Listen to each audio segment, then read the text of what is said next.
Hello, welcome to Vigilant Online Workshop. This is Navin. So the topic under discussion is registry hacking. Before we begin with registry hacking, let us first see what registry is. Now, registry is your system's database. It holds all the important information about your system's operating system, all the system related configuration, the settings, the options, even the changes that you bring in your PC. A part of it is reflected back in your registry. Now let us see what a registry looks like. To open your registry, go to run and type regedit, R-E-E-G, edit. It is the registry editor. So this is how your registry looks like. There are two panels, left and right. Your left panel has some folders. Now these folders are called keys in registry. So within a key you will find another set of keys, and within that another. These might keep on going, and as soon as you've reached the last one, you will find the contents within them in the right side panel, and these are known as the registry elements. The registry elements hold the important information. If you do anything in this, the change is reflected in your system. So registry hacking is basically tweaking your registry, changing your registry values in such a way that you can achieve something which is beyond the creator's original purpose. Like your system was supposed to do something and you're going beyond limits. That is what you're going to do with registry. Basically, you are going to optimize your system's performance using registry hacking. Now, let me show you a simple trick. This is your desktop context menu, right? So I'm going to add a shortcut for any app in this desktop context menu. Like suppose I am to add a shortcut for Notepad in this particular menu. Okay, for that you have to go to your registry, navigate to this particular path that I am about to show you now. HKey classes root, go to directory, within that go to background and then shell. The path is clearly mentioned over here. HKey classes root, directory, background, shell. Now within shell, create a key by the name Notepad. Name it whatever you want, like whichever app you wish to create, name it accordingly. Right click on Notepad, create another key within your Notepad, and this time name it command. Now this is mandatory. You have to name it command, all in small letters. The registry is very case sensitive. Certain things need to be done exactly the way they should be. So follow the steps I show you and then you're good to go. So far you've created a shortcut in your context menu.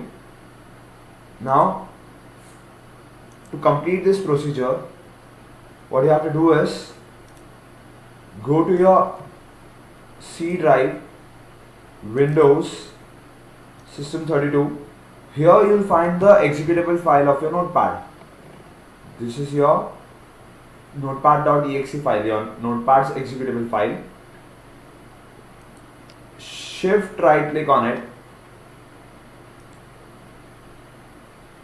You'll find an option, copy as path. Go back to your registry, open the command, and you'll find the registry element in the right side panel. Click on it and paste your path over here. That's it. Clicking on notepad will open the notepad. For system pre-configured apps, you'll find all the executable files in your C drive, Windows, System32, and for other apps, just mention the path wherever you save it. Just mention the path, and then you're good to go. That was one trick. Now I'll show you another trick. I'll show you a trick in which you can hide a drive. These are your drives. Suppose if I want to hide a drive. Now this will come in handy for all you guys out there. What you have to do is go to your registry.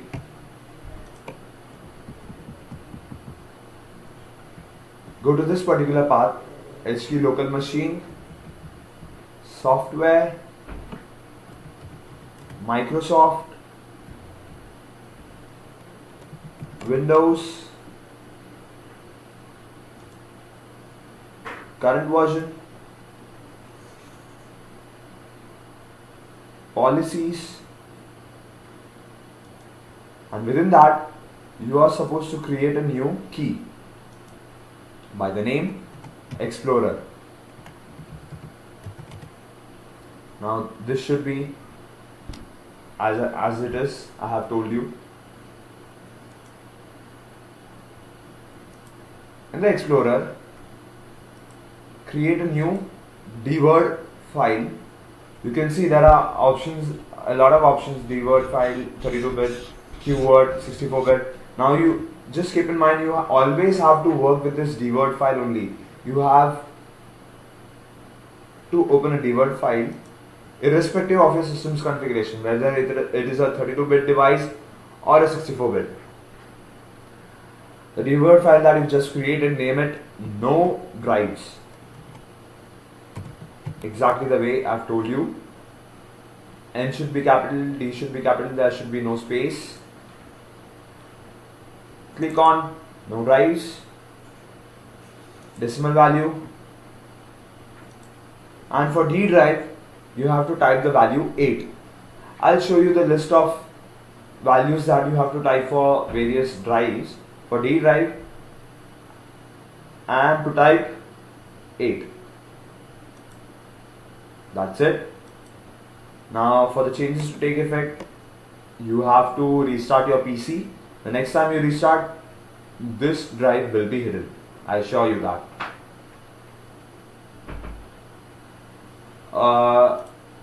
Now I'll give you the list of values. For C drive, type the value 4. For D drive, type the value 8. For E drive, type the value 16. For F drive, type the value 32, and so on.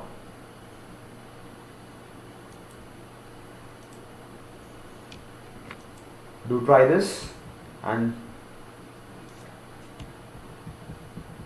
you'll see the change. Just restart your PC and you'll see the change. Now I'll show you another trick. Now the trick that I'm about to show you is quite often used in corporate level. In companies, in huge companies, we have server rooms, the server computers. Suppose an intruder enters into that server room. Now what he can do, he can simply use a pen drive to extract the information from your server computer, or likewise he can also infect your server computers with a virus that he brought it along. So in that case, what they do is they simply disable all the USB ports. So that is what I'm going to show you now. Disabling the USB ports. This might also come in handy for you guys, all the students out there. Go to registry, local machine, HQ local machine, system, current control set, policies, no sorry, services, and that go to USB hub. You can see USB hub over here.